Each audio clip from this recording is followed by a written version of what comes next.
What up guys? So ngayon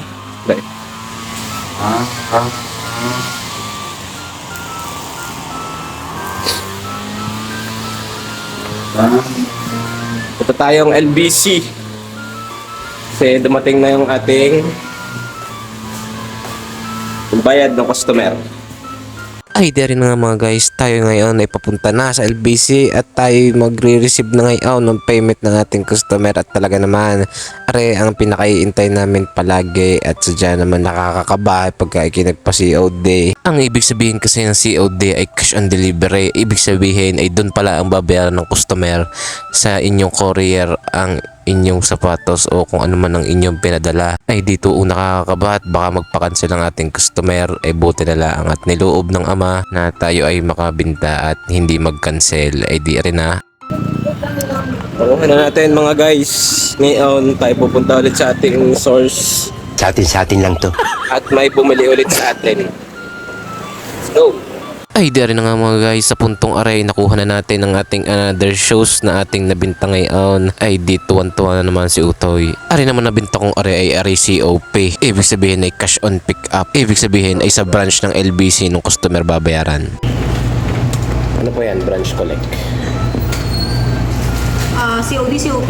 COP. Saan pipick up yun? Sa Super Center, Pasig, SM.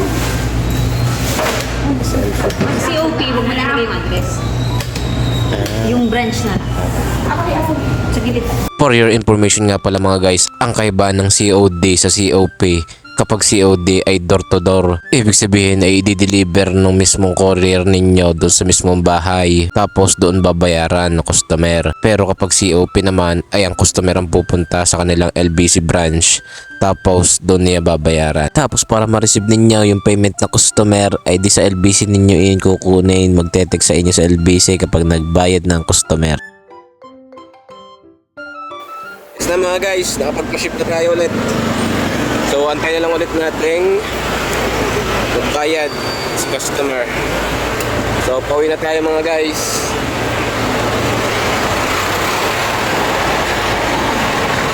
Bye-bye! Sa pagnenegosyo ay meron tayong tinatawag na risk. Ang risk ay ang mga hindi natin naasahang pangyayari na may masamang epekto sa ating operasyon. Pero bilang nagnenegosyo, kailangan alamin mo kung paano o kailan dapat tayo mag-risk. Ang lahat ng yan ay nakadepende sa kung paano kung magdidesisyon. Take the risk or lose the chance, sabi nga nila. Pero tandaan natin na sa bawat maling desisyon ay meron tayong matututunan.